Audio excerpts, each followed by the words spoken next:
はいどうも、実行の研ぎ師亮太です。今回は砥石と皮とどちらで研いだ方が切れ味が良くなるのかっていうのを研究していきたいと思います。それでは本題に入る前に、今回の動画は前回の皮との可能性という動画の続きみたいな感じになるので、そちらの動画まだ見てないよって方はそちらの動画1回見ていただけると嬉しいです。でそれから今回の動画見ていただけるとより内容が深く理解できるかなと思いますので、ぜひよろしくお願いします。それでは今回は砥石と皮とどちらの方が切れ味良くなるのかっていう検証になるんですけど、今回検証するのはジッコのセラミック13000番で研いだ包丁と、こちらの皮とこちらを使って仕上げた包丁、どちらの方が切れ味良くなるのかっていうのを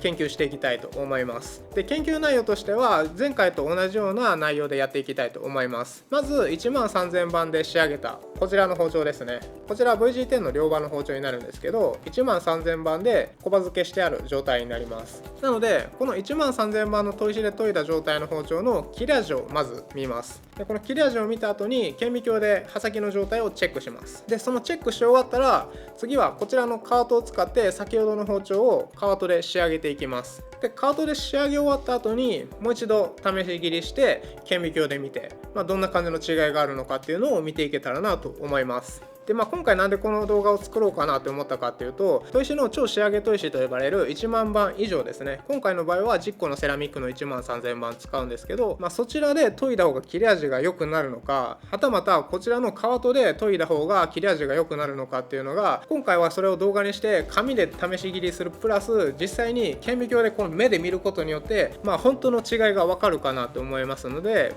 そこがどっちが切れ味良くなるのかっていうのを白黒はっきりさせていこうかなと思います。はい、それで砥石の粗さなんですけど、砥石は13000番の研磨材になってます。でそれに対してこちらのカートに使っているこの青棒になるんですけど、ここの研磨材の粗さっていうのは確か4000番前後だったと思うので、そもそも研磨材の粗さがこっちの方が粗いはずなんですけど、ただ砥石って硬いのでめちゃくちゃ研磨力が上がるんですね。でそれに対してこちらのカートっていうのはめちゃくちゃ柔らかいので研磨力がめちゃくちゃ下がります。でそうなった時にじゃあ13000番の硬い研磨力の強い砥石か、こちらの4000番の柔らかい研磨力が控えめのカートと、どちらが切れ味良くなるのかっていうのは、なかなか分かりにくいとこかなって思うので、実際そこら辺を見ていけたらなと思います。でそれで、今回こちら青棒を使ってるんですけど、この青棒よりも細かいコンパウンドとかっていうのは実際あるので、もし仮に今回こちらの皮との方が切れ味が良くなった場合、このコンパウンドをもっと細かいやつ使ってあげるとさらに切れ味良くなるんじゃないかなと思いますので、今回の結果はめちゃくちゃ興味深いものになるんじゃないかなと思います。ということでちょっと前置き長くなってしまったんですけど、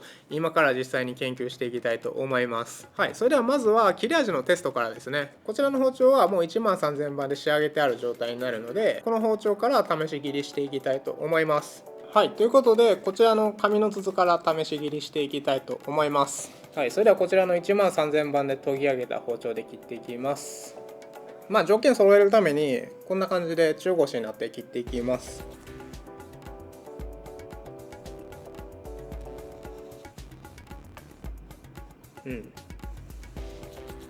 はい、ちょっと分かりにくいんですけど皆さん分かりますかね。刃を当ててちょっとスライドしたら引っかかります。で、ここで注目してほしいのは当てた瞬間はちょっと滑るってところですね。当ててちょっとスライドしたら食い込みます。なのでほぼほぼすぐ刃が食い込む状態なんですけど、やや気持ち滑るかなって感じですね。じゃあ切っていきます。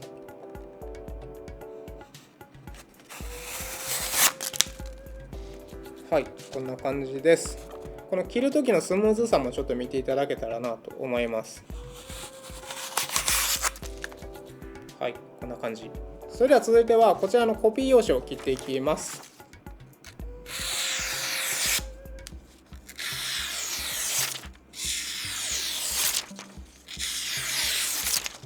この中腰だとこの下に台があるのも相まって切るのが結構難しかったですね。なので最後こんな感じでちょっと破れてしまってちょっと切りきれなかったって感じになるんですけど、ここら辺もどんな感じで違ってくるのか楽しみですね。あと切ってる感じとしてはやっぱ13000番なので、かなり滑らかかなと思います。それとあと音の違いとかもしっかり見ていただけると嬉しいです。はい、それでは続いてはこちらのティッシュ丸めたものを切っていきます。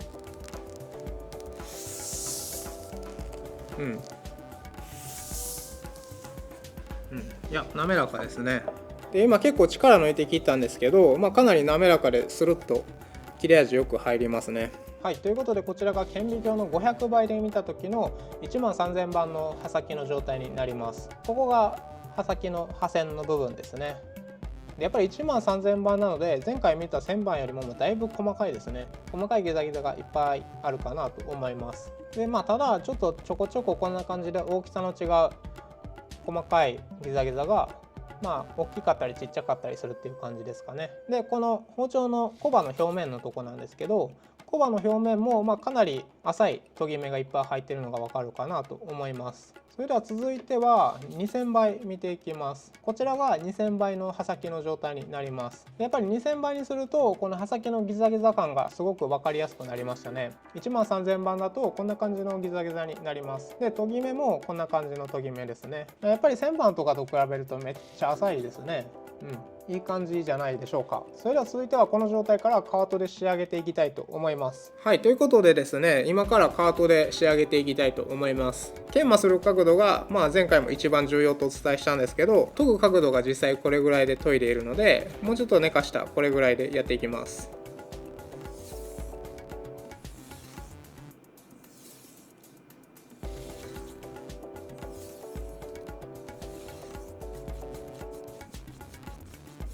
はい、ということでカートで仕上げれました。ただこれ立てすぎるともう本当に一瞬で切れ味落ちるのでそこだけ注意してください。はい、ということで包丁を洗ってきて切れ味のテストやります。はい、ということでまずはこちらのティッシュペーパー丸めたやつを切っていきたいと思います。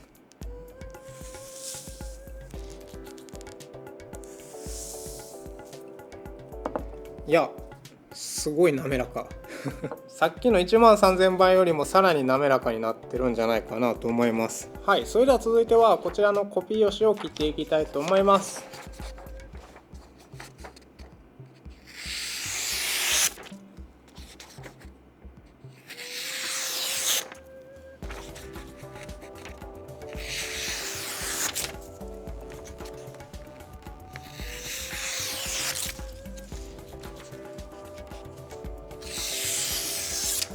はい、ということでいかがでしょうか。何回か最後まで切りきれなかったとこもあったんですけど、こっちのカートでやった方が、最後までいける確率は高かったかなと思います。で切ってる感じのスムーズさっていうのも、カートの方が少しやっぱ滑らかなんじゃないかなという感じですね。はい、それでは続いてはこちらのコピー用紙の筒を切っていきたいと思います。ではまず簡単に当ててかかりのチェックしていきます。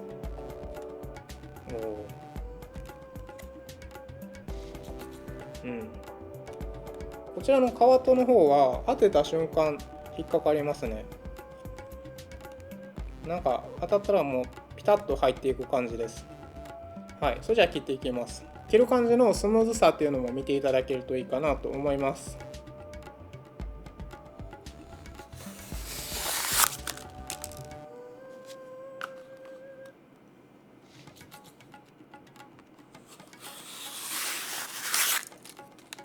はい、いかがでしょうか。やっぱ切ってる感じのスムーズさもカワットの方があるかなって感じですね。でこの最後切った時に思ったんですけど、13000番だとこれちょっとここだけ二重になってるんですけど、この二重の内側がふにゃってなっちゃってたんですね。でこっちのカワットはこの内側もう鋭くスパッと入って切れてるので、この入り方っていうのがやっぱりカワトの方がより食い込みのいい感じの切れ味になってるんじゃないかなと思います。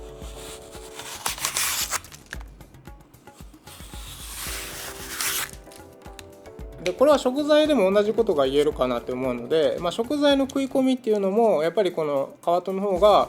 より鋭利になってるっていうのがあると思うんですけど、より精密に鋭く鋭利になってるので食い込みが良くなってるんじゃないかなと思います。であとは刃先の状態ですね。刃先のギザギザの状態を次の顕微鏡で見ていきたいと思います。はい、ということで顕微鏡500倍でのカワトで仕上げた状態がこちらになります。刃先の状態は13000番と結構似ている気がしますね。ちょっとこれは比較してみないとわからないところかなと思います。このコバの表面、ここの部分なんかめっちゃさっきよりもつるっとした感じがありますね。さっきはこの13000番の研ぎ目が割と入ってたと思うんですけど、それもかなり少なくなってる気がしますね。ということで次2000倍見ていきます。こちらが2000倍の写真になります。2000倍までいくとかわとの研ぎ目も見えてきたかなと思います。で刃先の状態も分かるんですけど、結構まっすぐめですね。これデジタルズームすると、こんな感じで細かいギザギザがいっぱいあるような感じになってます。いや、これ2000倍にするとちょっと違うかもしれないですね。13000番とこっちの方が細かいですか。ちょっと比較していきます。左が13000番になります。で右がかわとですね。でこれ両方とも500倍の写真なんですけど、いかがでしょうか。いや比較すると違いますね。それでもやっぱ若干の違いにはなってくるんですけど、この破線のここの部分を見た時はやっぱり13000番の方がちょっとギザギザが多い深い感じですね。でそれに対してこっちのかわとの方はより綺麗なまっすぐに近い細かいギザギザっていう感じになってます。でやっぱ一番違うのはこのコバの表面ですね。これはどう見てもこっちの方がつるっとしてるのが分かりますね。いやこう見ると意外と違うもんですね。左が13000番で右が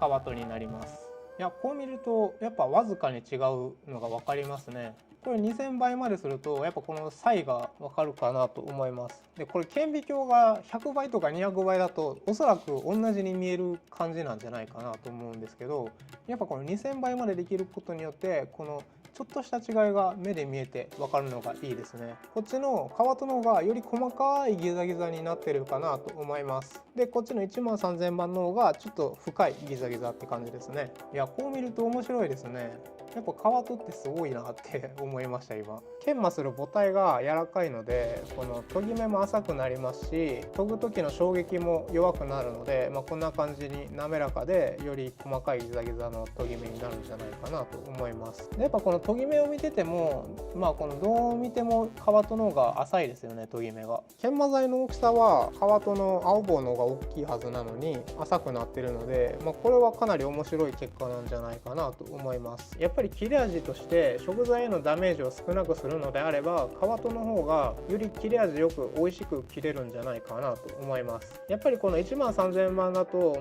めっちゃ細かいんですけど、この研ぎ目があることによって抵抗感とか食材へのダメージが出てくるはずなので、ここでなかなか面白い結果になってるんじゃないかなと思います。ということで以上が顕微鏡による比較でした。はい、ということでいかがだったでしょうか。いやなかなか面白い結果になったんじゃないかなと思います。最近はカートにめちゃくちゃハマってて、もうカートの切れ味に感動しまくってるんですけど、こういう感じで研究して、実際にこの切れ味を試して顕微鏡とかで事実を目で見ることによって、明らかに違いが出たので、かなり腑に落ちて面白かったです。ということで今回の砥石とカートでどちらの方が切れ味が良くなるのかっていう結果はカートの方が切れ味が良くなりました。やっぱこのことから分かるのは研ぐ時に使う道具の硬さによって包丁の切れ味っていうのも変わるのが面白いとこかなと思います。なので今回使ったのはこういう、手で持って研ぐタイプのカートになるんですけど、なにわさんとかから販売されている砥石みたいに置いて使うカートがあるんですね。砥石で研ぎ慣れてる方はそっちの方がより精密でいい感じに研ぐことができるんかなと思います。なのでこの研究結果から、そういうアイテムとかも駆使してより良い切れ味を目指すのがめちゃくちゃいいんじゃないかなと思いますので、自分に合った切れ味を探し求めてるっていう方は今回の動画が少しでも参考になればとても嬉しいです。もちろんカートで研ぐのが何に対しても一番切れ味が出る方法っていうわけではないので、その食材に対してその食材の味を最大限引き出せる切れ味っていうのを見つけていただけると一番いいんじゃないかなと思います。でその中のツールの一つとしてこのカートっていうのを見ていただけるといいんじゃないかなと思います。それとカートについて何か質問などあればコメント欄の方に書いていただけると嬉しいです。それでは今回も最後までご視聴いただきありがとうございました。